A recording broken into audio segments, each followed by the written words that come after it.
Hello again. All right, I want you to imagine that the lights are low, which they are. There's romantic music. And we're on a hot date with publishers. This is New York City. This is a big deal. Hi, folks. Hi. Hello. So I have to assume that to get involved with publishing in the first place, you have to have something of a love affair with writers or writing. What authors or texts would you bring up, let's say, on a really hot date? That's a different question than you asked us in the email. Hey, I mean...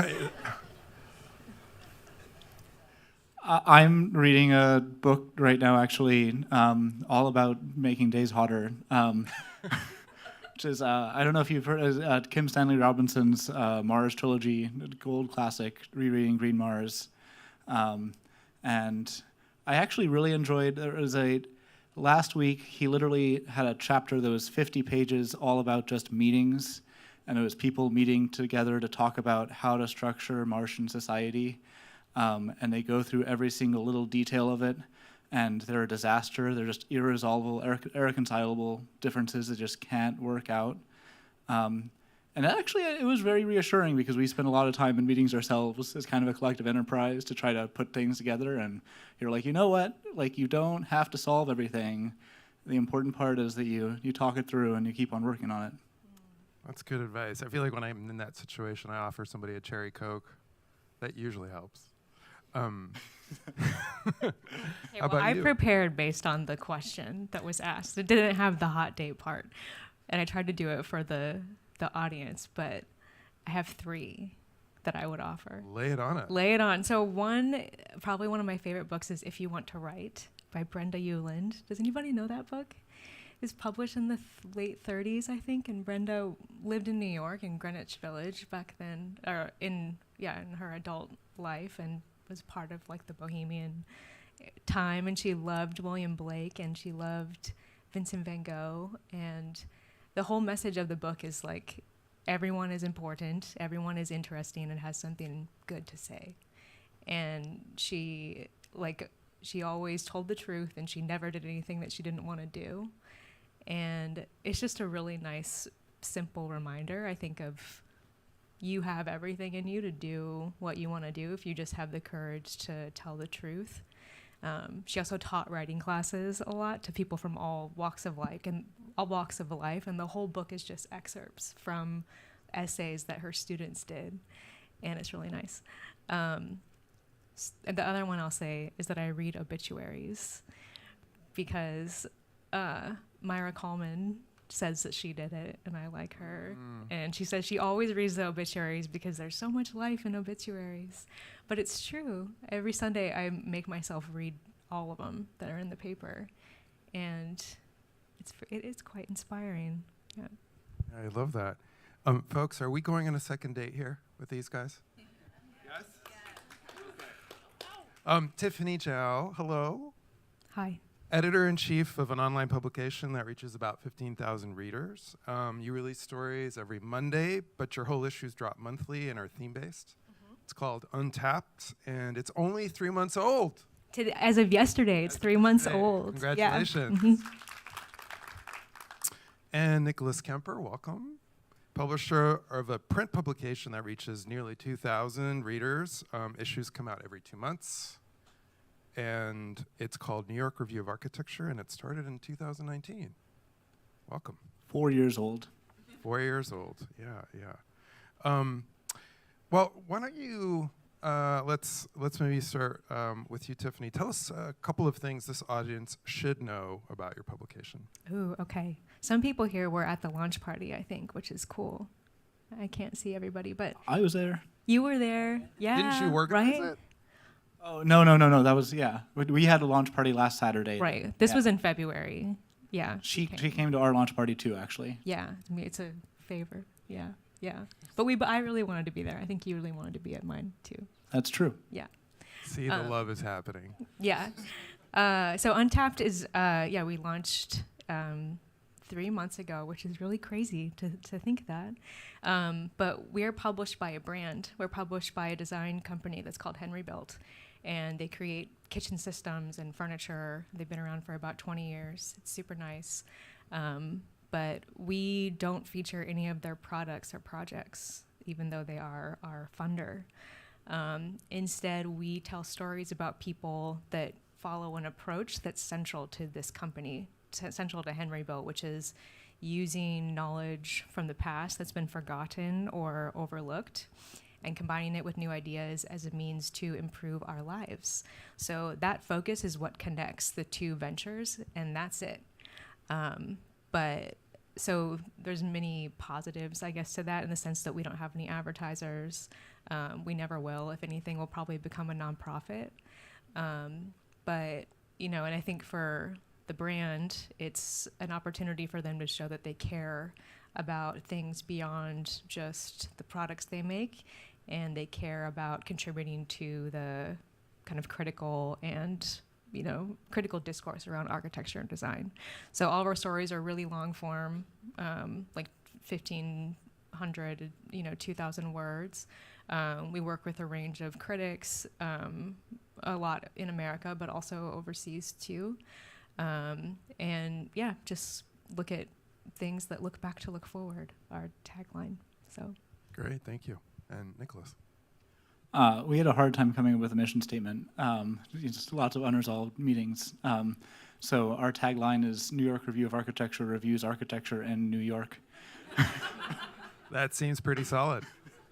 It's true. But I mean, part of the thought was that there was a tendency in architecture publications to kind of go with an obscure name and obscure graphics and thereby prove that you're cool. And so if you were to pick the most boring possible name that tells you exactly what it is and where it's doing it, and then kind of commit to accessible graphics that are pretty straightforward, then that kind of both kind of could take a perhaps unclaimed ground, but also on top of that create a platform where the content itself would be the thing that by which we could succeed or fail on the strength of the writing. Austin, does that measure of coolness check out? Okay, 2 thumbs up. So starting your own publication to me seems like a real boss move. Like, for example, you can tell other people what to do. But set us straight here. What kind of power or freedom has this given you, or has it? My philosophy of, I guess, power or responsibility is the more of it you have, the less people will give you more power or responsibility, the more kind of reliable they think you're going to be, which is to say you become more and more constrained. So actually, in some ways, but I mean, the really cool thing about publishing from the get-go is that you can see something and just like, oh, that is a neat thing. Let's try to bring that to our audience, and let's find a way to do that.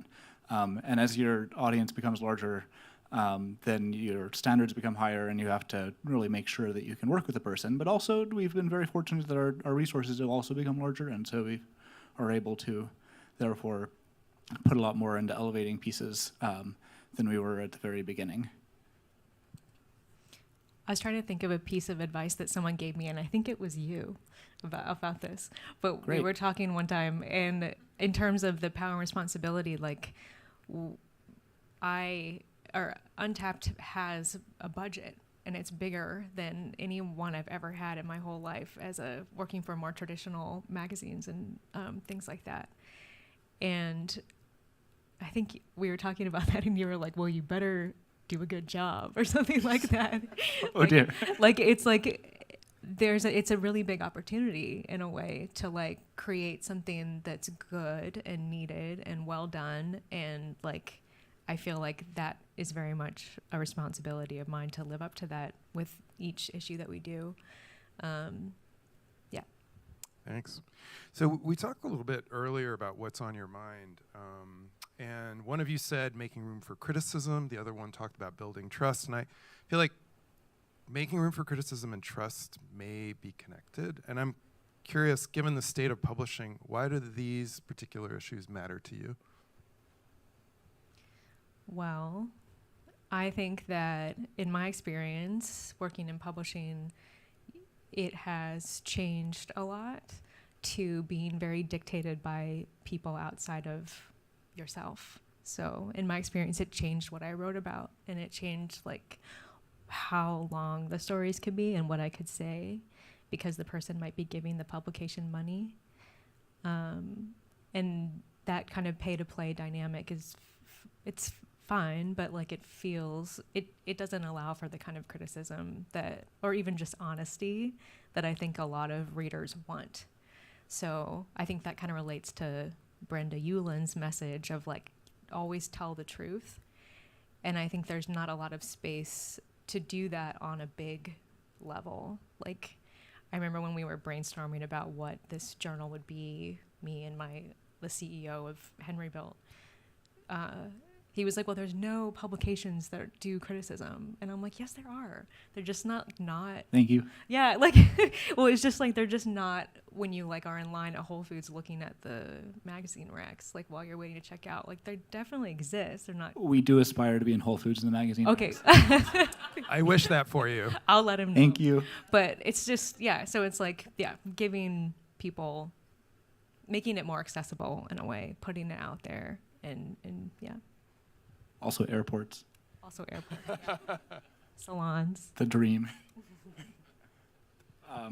What was the question again? Well, this goes back a little bit to what you were telling us about choosing the name for the review. Trust, making room for criticism. Why do those things feel particularly important maybe right now?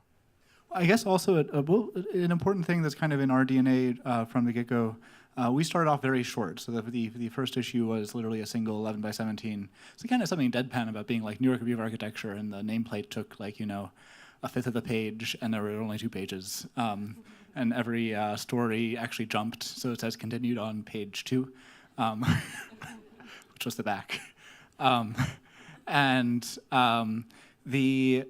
there's all, but I guess 2 things. First off, in order to preserve our independence, we always had an emphasis on subscriptions and like selling it and making sure that people therefore valued it, and also making sure, and it remains this, we have now some substantial sponsorship.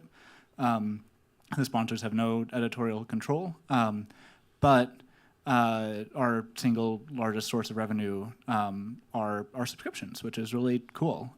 It's actually kind of crazy. Like, I don't know, our first issue budget was $1,200, and I was like, wow, if we can ever get to $1,200 a month, that'll be great. And now we're like much higher than $1,200 a month, and I'm like, this is not nearly enough publishing. But the trust. So yeah, one, by selling subscriptions, you're being paid to do what you're supposed to be doing, and serving your readers. And second, criticism. I think in our DNA was we really wanted to pay attention to what's going on. And so from the get-go, and still there's a huge emphasis on always incorporating reported work. And we have something called Skyline, where we literally send people out to events to do little write-ups, and take down notes and quotes, and really try to foreground what's happening out there. And I think there is a phrase that may or may not have made it into our DNA that is, in order to be heard, first listen. So really, instead of saying, here is like our writer's hot take, it was more like, here is what other people are saying in the design world, and we're delivering it back to you. And we're doing a good job of presenting it in a concise and manageable fashion. So it is a kind of a privilege, isn't it, to be an editor, to sit in this seat, to see so many stories in the making. Can you give us a sneak peek to what's going to be happening for both of your publications in the very near future? Stories, initiatives, anything?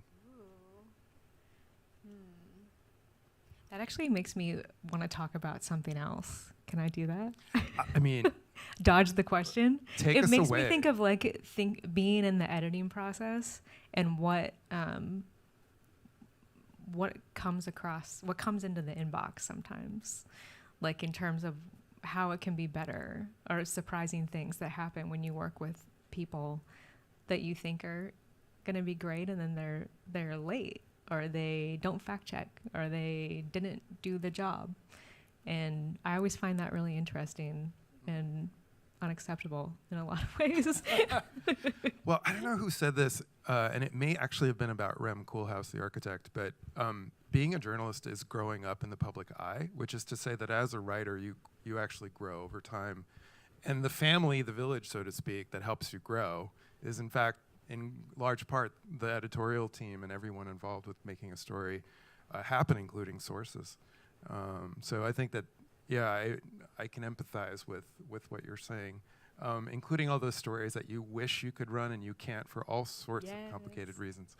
Yeah, yeah. Nicholas. Well, this is actually something we've not, and we won't publicize for a long time, so don't tell many people, but it's possible we might actually end up working with Tiffany on it too. We are going to have possibly, if the Graham funds it, a pop-up publication called Los Angeles Review of Architecture. Acronym LARA. Now we have to. Now it has to happen. Yeah. So if anybody wants to help fund that, you should talk to me about it. Issue budget is no longer $1,200 per issue, but can be done. And our artistic art director, her name is Laura Coombs. So in the masthead for that, she wants to be called Laura Coombs. Noted. So I think the emphasis today has been on practicality, on takeaways. Can you each give us 3 things we should keep in mind if we want to start our own publication? Okay. 1, I would say take the time to figure out what you want to do and how you want to be involved. But also I would say, like, related to that is take the job. If you get offered an opportunity, I think it is worth testing it out to see how your writing works there, whether it's for a publication or an architecture firm or whatever. I think it can help hone craft. Okay, that was 1. 2 is to write a thoughtful email and not be afraid of who you're sending it to, because I think you'd be surprised who responds when it's done well. And then 3, I would just say be a good journalist and do those things. Turn in the best thing you can and do it on time and make sure it's factually correct. And that will go a long way, I think. Thank you, Nicholas. Practicalities. Well, there's Adolphe Ox, the founding, or not quite the founding, but he was the publisher who made New York Times what the New York Times is. And his first publication was in Chattanooga, and it was literally a list of all the businesses in Chattanooga.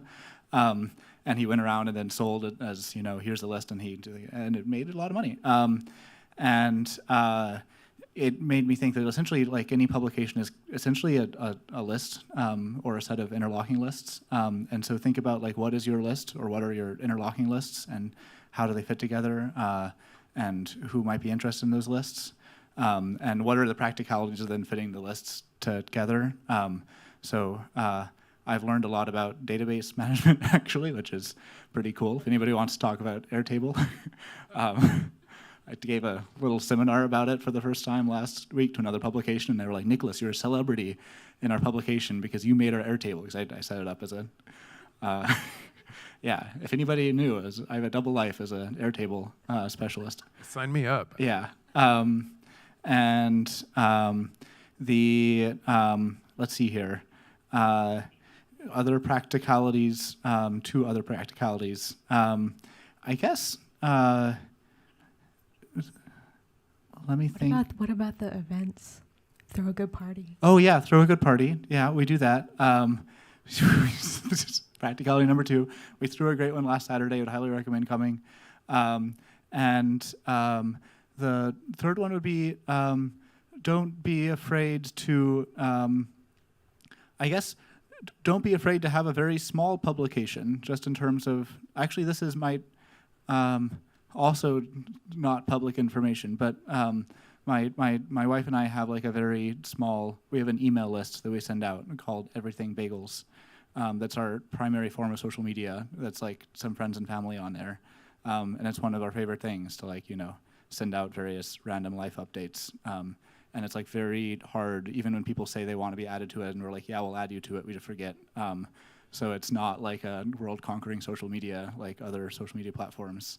But that's created a great, I'll go to like weddings and they'll be like, oh, Nicholas, like I know all about your baby because of all of your, I love that update. And I'm like, great, fantastic. I am reaching, because that's the thing, like you can create these very intimate connections if you have something that only a few people are reading in a way that actually becomes in some ways more difficult once you're reaching more of a mass audience. And to really value like the quality of those connections. Thank you. Were you folks taking notes? Because you heard it here. This is how you launch a publication: bagels, parties, and I think hard work. With that, I want to invite the class of 2023 back on stage. Thank you very much, Tiffany and Nicholas.